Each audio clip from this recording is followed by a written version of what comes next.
guys, Hyundai Starex to.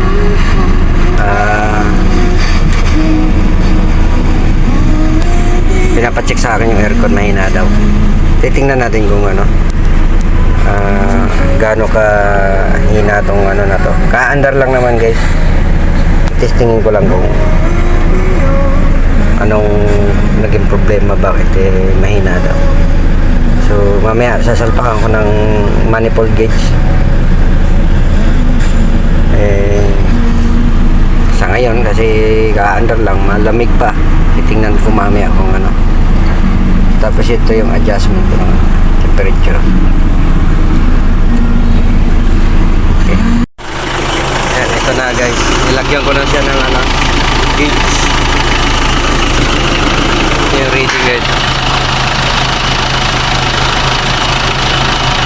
35. Ko lang 200. Yung naging reading guys. Yan yung sa high 200. Matakas. Mainit. Ay baka kinakapot ko ng ano, condensing fan.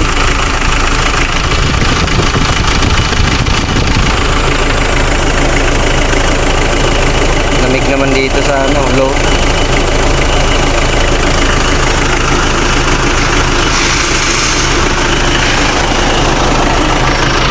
Ito'y nasa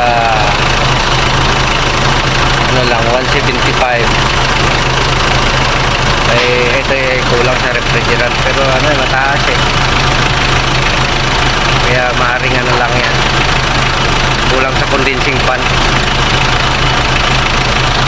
Yan guys, yan yung ano, nagiging reading. Punta tayo dito sa loob. So pag nandito ako, malamig naman. So maaring hindi to kakayanin pagka ano, yung seating ko ng ano. So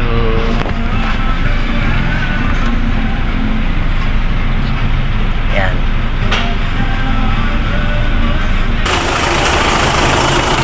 Yan guys, papa-revolution ko ng konti kung titingnan natin kung bababa ito. Bababa ng 20. Revolution mo lang ng konti pre. Okay. Diretso lang. Okay.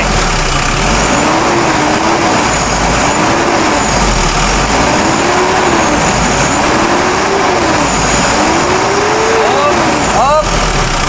Mababa siya ng 20. So 20 siya. Tumataas din to.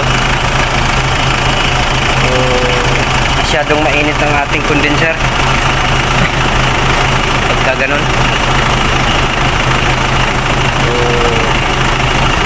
kaya maganda gawin, lagyan na lang ng panibagong pan.